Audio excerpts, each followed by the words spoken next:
Hello everyone, welcome to another video.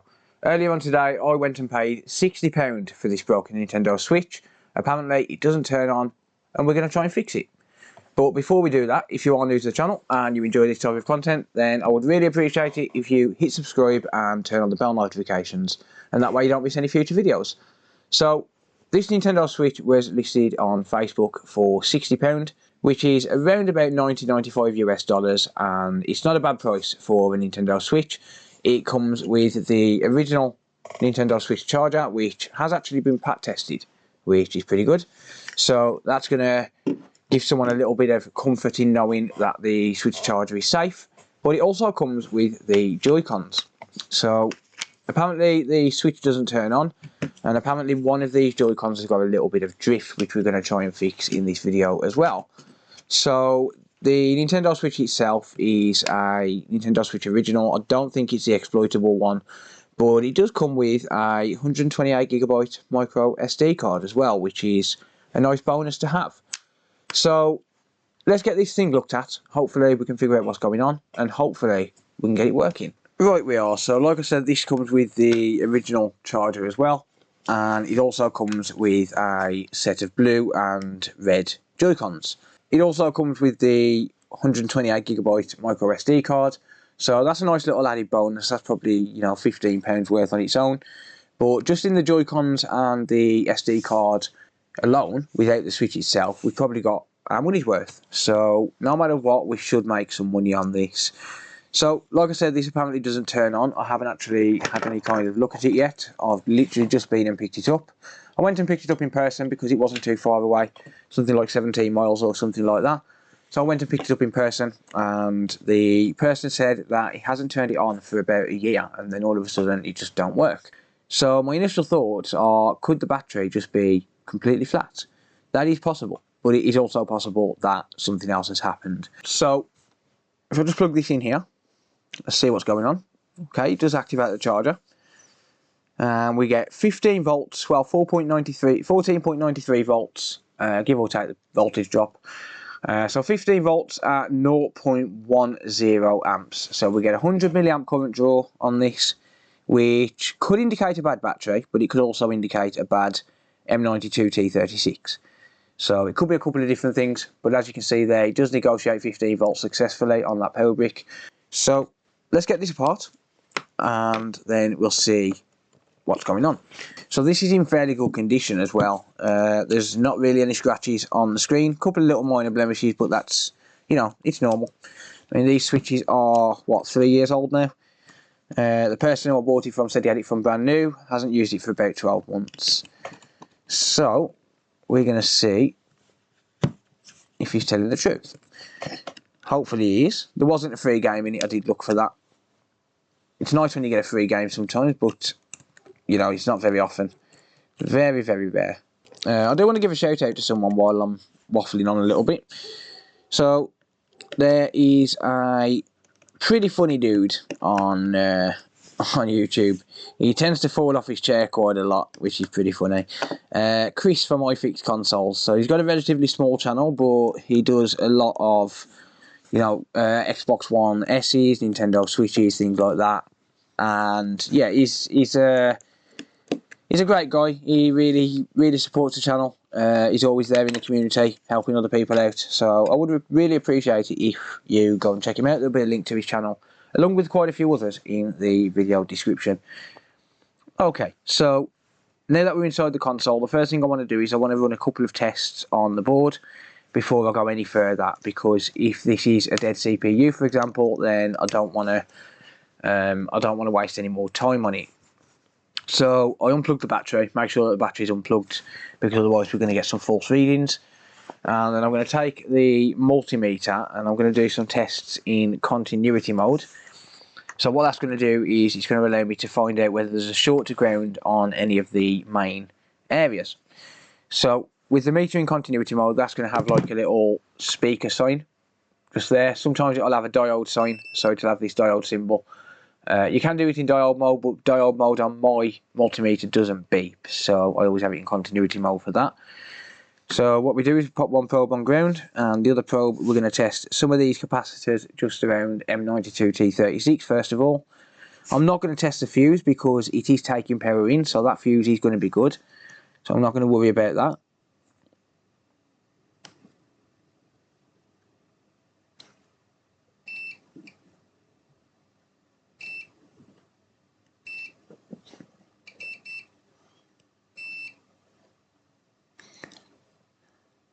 Okay, I'm not seeing any shorts on M92T36.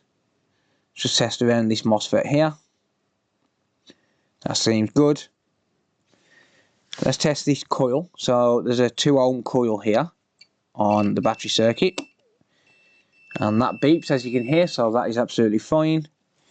Let's test these capacitors around BQ24193.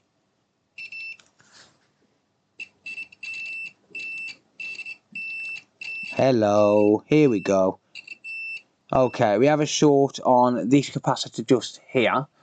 So that is indicating a short either on BQ24193, or it could indicate a short on the MAX 77620A, which is a BGA chip on the back of the board.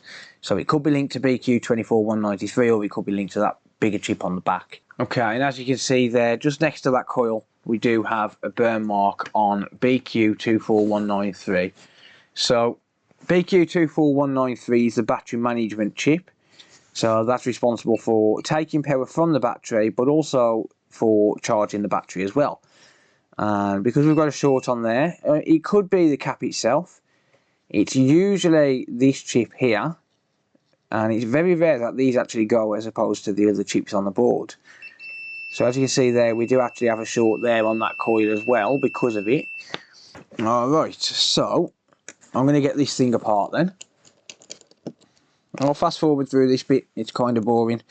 Okay, there we go. So there is the motherboard out. I'm just going to move everything else off to one side. It's not needed at the moment.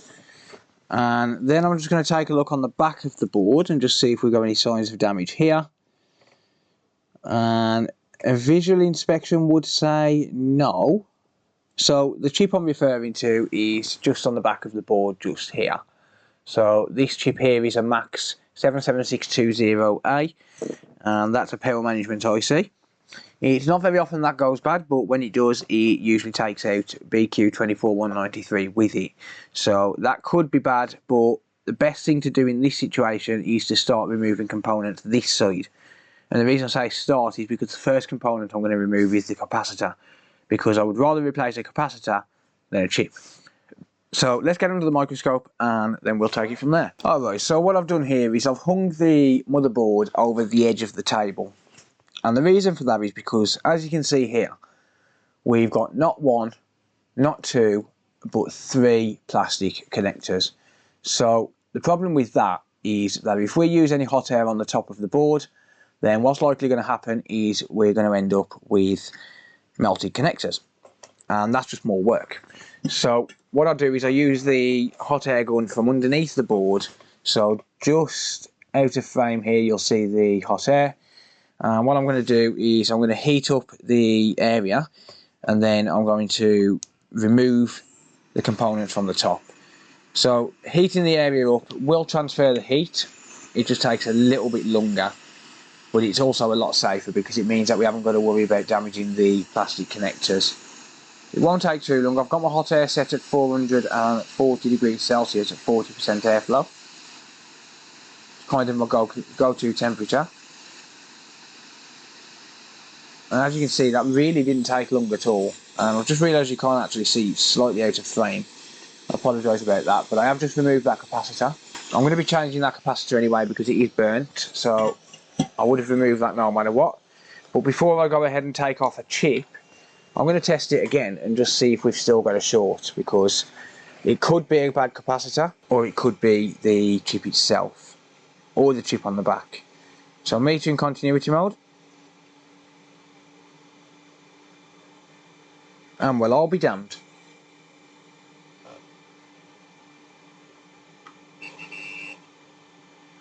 No short.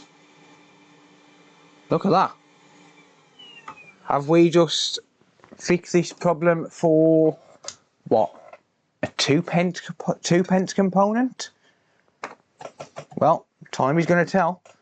Oh, that's going to be fantastic if I've just fixed this with a 2 pence component. Not even that. I mean, these things, if you bought these in bulk, they will cost pennies. You could literally run this without even replacing that component. You don't need to replace that component to get this working. So I'll replace the solder there on that, and then I'm going to take a donor board. So I'm going to grab myself a donor board, and I'm going to remove that capacitor off a donor. So this is what it should look like. As you can see, just a little cap there. That's what it should look like. That's off a donor board. So I'm going to remove that, and I'm going to get this component replaced. Okay, so I've got the component in my tweezers. So I'm going to heat up from the bottom of the board again.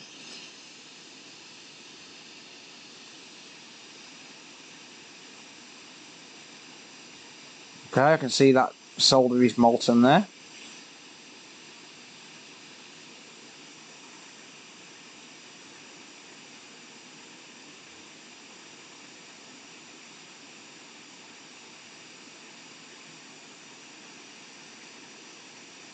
There we go.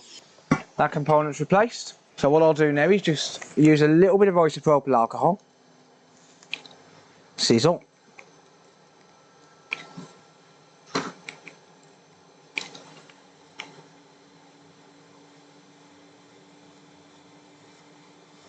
just give that a clean.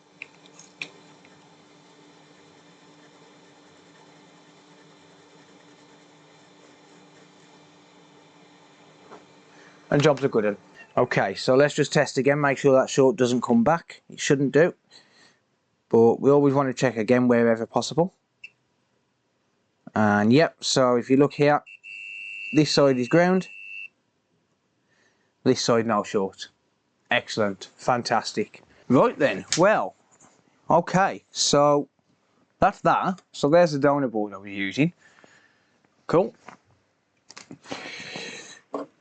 Well, this has to be the easiest and cheapest repair I think I've ever done. Actually, no, it's probably not, actually.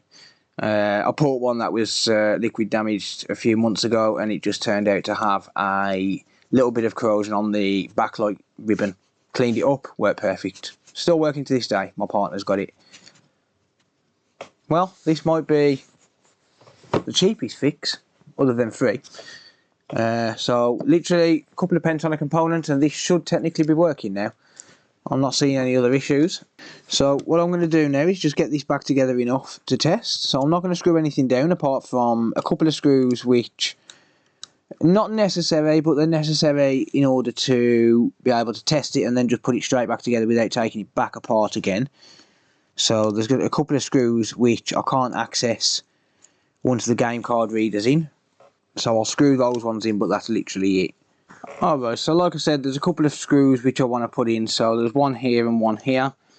And the reason for that is because when the game card reader is down, I can't actually access those screws. I can access this one, but it's just a little bit tight. So I'll just do them now, makes it a little bit easier for me. Because then if this works fine, I don't need to worry about taking that game card reader back off and risking damaging anything doing it. Even though it's not difficult to take off, there's still always a risk there which you have to take into consideration. There we go.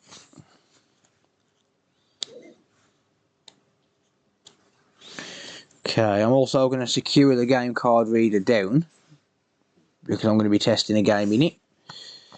So I'll secure the game card reader down. And I've left the black connector off this, or rather the black plastic, but never mind. I'm also going to secure the USB port down as well. Simple reason for that is because we're going to be plugging the USB cable in, and I don't want to risk damaging it. There we go. That is enough for testing. Let's plug in the battery. And also let's plug in the game card reader as well. Why not? Because there's a game card, or rather not the game card reader, the SD card reader. Because there is an SD card with it, so we may as well test that as well. This does go on top of the metal frame, but I can plug it in just to test it. There we go. Let's see if it charges. What do you think? Is it going to work?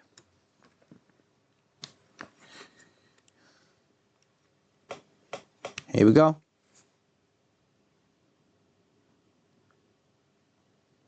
Yes! Let's go. A couple of pence for a capacitor. That's what I'm talking about. Does it have a dodgy USB port? Or was that my... I think that was my ammeter that was playing up then. Huh. Maybe some flux in the charger port or something. Alright, well, this has got to have some time to charge. So what I'm going to do is I'm going to leave that just there. I'm not going to screw anything down because I don't know if it all works yet. I'm going to zoom out a little bit, and what I'm going to do is I'm going to test those Joy-Cons. So here I've got my own personal Nintendo Switch. This should have charge in it. So maybe I need a new screen protector for mine, I think.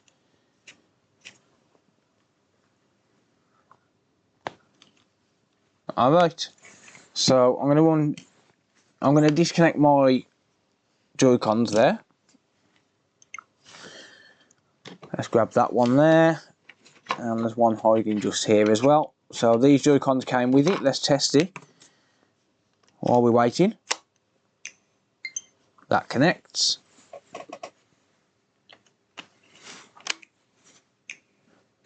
And so does that one. Do they work wireless?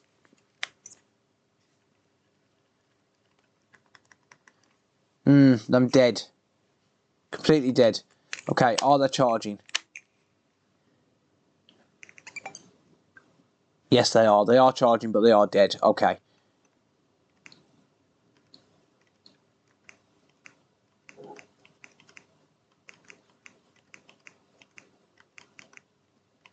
There's a little bit of drift.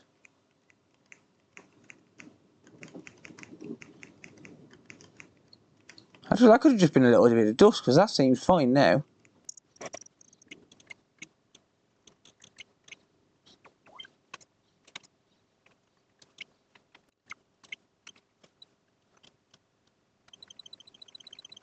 Seems fine to me. Ah. Yeah, there's a little bit of drift in that, yeah, okay. Alright.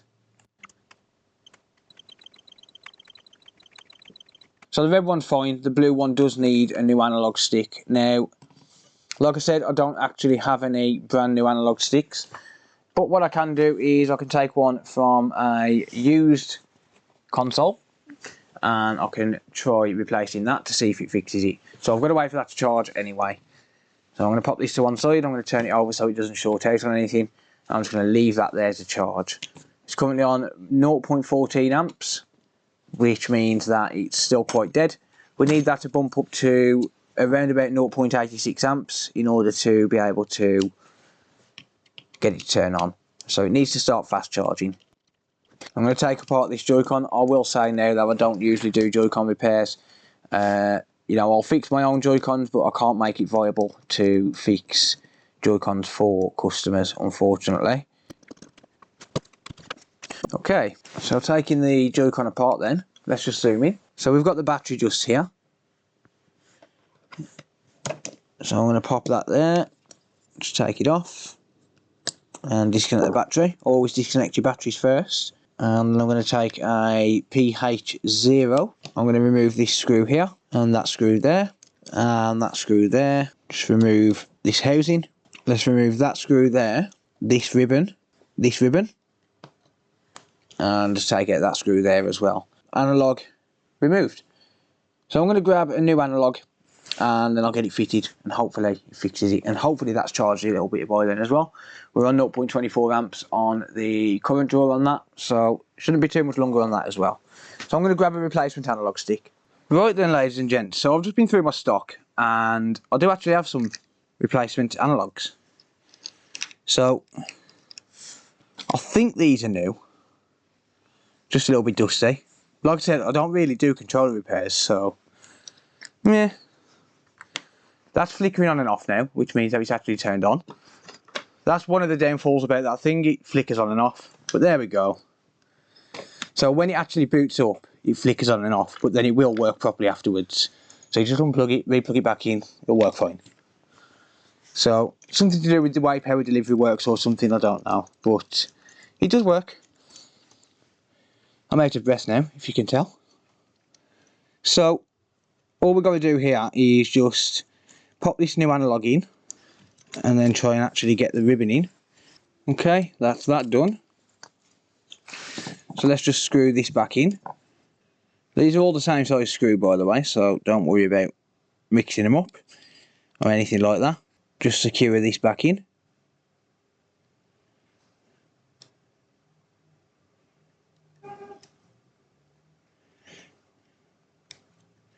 There we go. And then secure that screw in. Then of course pop this ribbon back in here. Okay, let's just pop that back on there. Let's get this back button in first. There we go, that's good.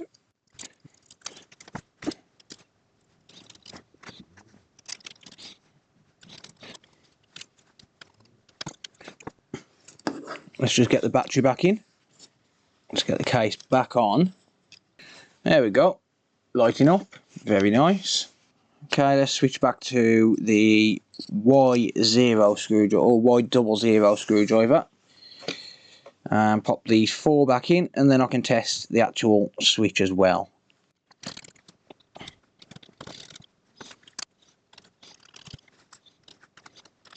And there we go. There is the Joy-Con, hopefully repaired. Let's just pop it into here. So this is the switch that I've just fixed.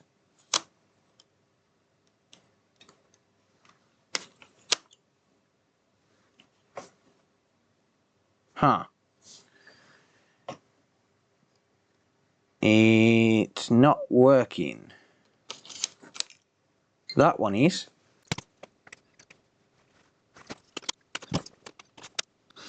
Okay, this Joy-Con rail's not working. The actual ribbon seems fine.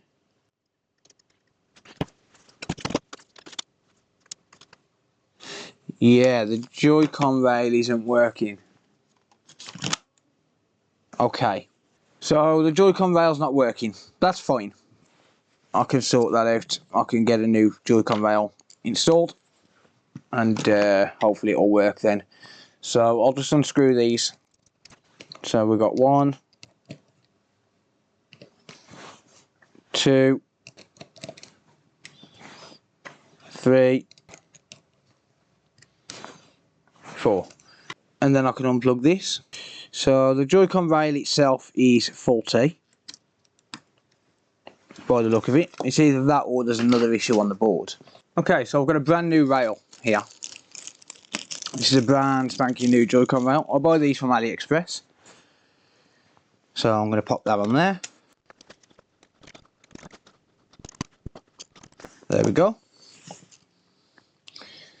And I'm going to unplug this so I can disconnect the battery so I can route this cable correctly.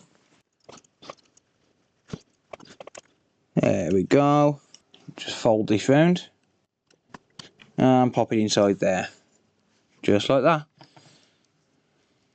Hopefully that's the issue. We get the boot logo. I've just unplugged that by accident, never mind.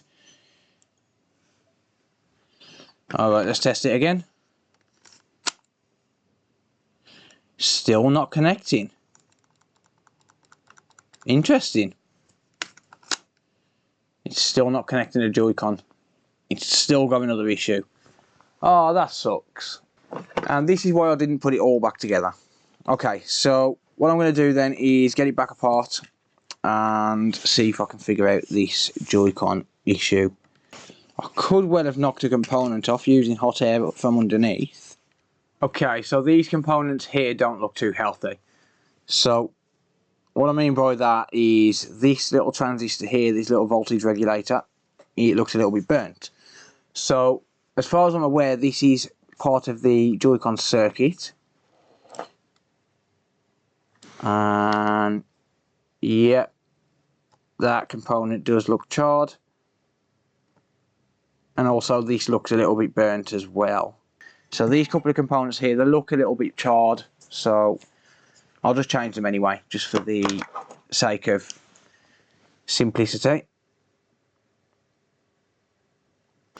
I've got my hot air, 440 degrees Celsius at 40%. Okay, so there's the old components off. I'm going to grab another donor board where I can pull those from. Okay, so I've got those parts on here. As you can see there, a little bit out of focus. I'll grab those off the donor board and then I'll drop them onto the board I'm working on.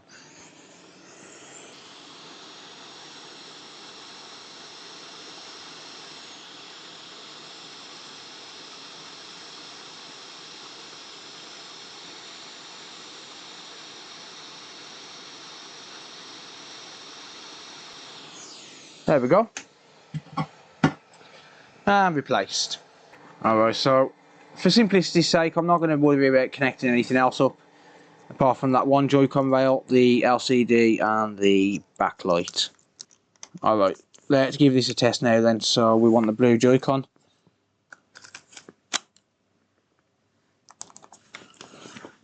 Don't think that's connecting.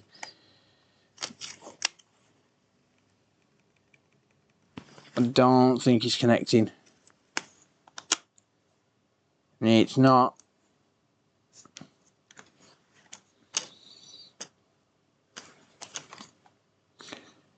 Very odd.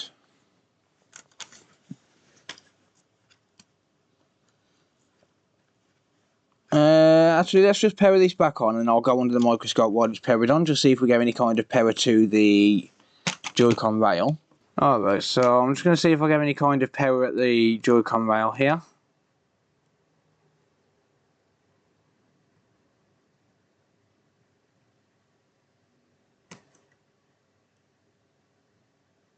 Nothing. Nothing. 1.8 volts. 1.8 volts. Nothing. 1.8 volts.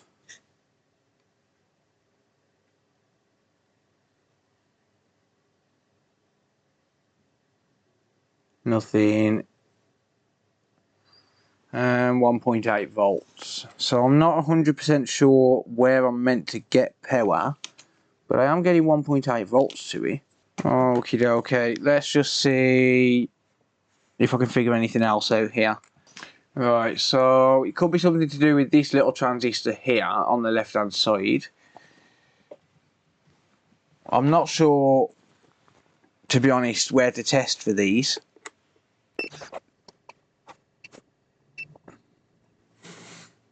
I'm not seeing any shorts. And the connector itself looks absolutely perfect.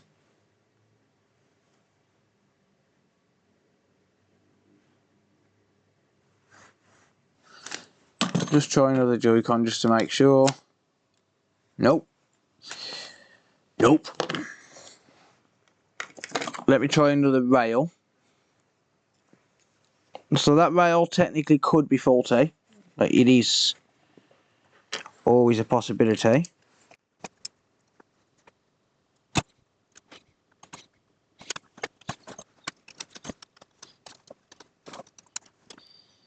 No. Something's not right here. And I don't know what.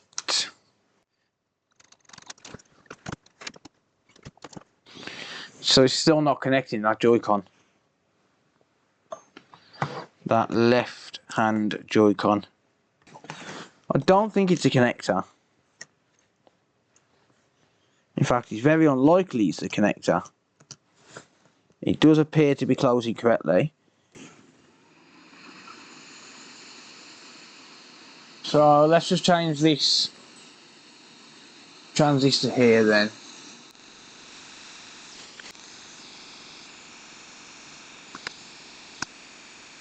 Let's give it another whirl. Honestly, if it doesn't work this time, I don't know what to think. There's not really a lot more it can be. So I might have to put it to one side and do a revisit on it.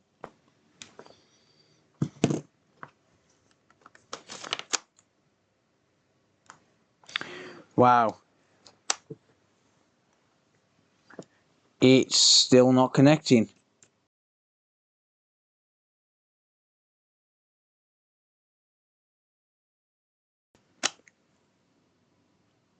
It's just not picking it up.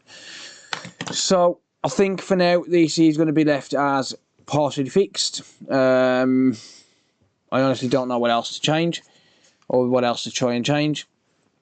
Yeah, usually when we've got no connection with the Joy-Con, it's either the Joy-Con rail, the Joy-Con connector, the little transistor below the Joy-Con connector, or the transistors on the back. I've never known it to be anything else, so I don't know what else to test. So this, unfortunately, is going to be partially fixed. The initial issue was down to a faulty capacitor, which is very, very rare on its own. But now it has a Joy-Con connection issue as well, and that could be just the start of the problems. So I'll do a revisit on this once I maybe either figure it out or try and think of some other stuff that I could possibly try and do. But for now, unfortunately, it is no fix. It is a good condition switch. The screen alone, or rather the frame with the screen, is in really good condition and definitely worth at least £40 to £50. You know, you got the digitizer, you got the screen, you got the frame, the battery, the Joy-Cons, the Joy-Con rails, all of the power buttons, speakers, etc., etc. So that alone is worth £40 to £50. And now that I've repaired the Joy-Con, now that I've replaced the Joy-Con rail, the Joy-Con analog stick, that's worth, you know, £50 on its own. So I've definitely got my money's worth, but you know, I'm sure I'll figure it out. I'm sure it'll come to me, and hopefully I can get it fixed at a later date. This video has been going on for a while now, so I'm going to leave it there for this one. You know, I don't know everything about these things, and you know, I don't generally deal with that many Joy-Con issues. I don't know what else it could possibly be. I've changed BQ24193, I've changed M92T36, I've changed all the transistors, the Joy-Con rail. Yeah, I honestly don't know what else it could be. Maybe you do down in the comments. Maybe there's something that you know, that I might not have come across before on these. Something else that could be causing it. Could the Max IC be causing it? I don't know, but I haven't got any. I do have some on the way, so I can't treat anyway. So yeah, that could possibly be causing it. It is a power management IC. I mean, we did have a short on the capacitor that's linked directly to it, so that could be another cause of no connection on the Joy-Con rails. Yeah, let me know what you think down in the comments. Maybe you've got a solution for me. You know, if you do, I would be happy to give it a whirl. Maybe do a revisit on this in the future. But for now, I'm just going to put it to one side and hope I can figure out a solution. So that's going to be it for this video. Thank you very much for watching. Like I said, if you do have any comments or questions, leave them down in the comment section down below. I'll always do my best to answer. If you do want to organise a repair, I don't know everything, but you know, your console's generally in safe hands with me. So if you do want to organise a repair, then feel free to get in touch using the website address in the video description. And if you want to support the channel, there's a Patreon link in the description. There's also a channel membership button just below the video. Click on the join button down below and you can become a channel sponsor. And you can become a Twitch Prime subscriber as well by heading over to Twitch and linking your Amazon Prime account to Twitch, and then you can become a subscriber that way. It all helps the channel out, or you can of course donate directly, and there's a PayPal link in the video description as well. But for now, that is going to be it. Thank you very much for watching. Maybe check out one of the other videos, like the £120 two Nintendo Switches which I bought recently. I'll put that up on the screen now. But that's going to be it for now. Thank you very much for watching. It's unfortunate, but it is what it is. Until next time, I'll see you later. Bye for now.